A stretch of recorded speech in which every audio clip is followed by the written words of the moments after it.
తూర్పు గోదావరి జిల్లా గోకవరం మండలం జగన్నాథపురంలో ఓ వ్యక్తిని అరెస్ట్ చేశారు పోలీసులు.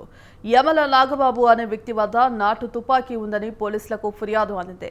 ఫిర్యాదు అందుకున్న గోకవరం ఎస్ఐ విఎన్బి పవన్ కుమార్ నాగబాబును అరెస్ట్ చేసి రిమాండ్కు తరలించారు.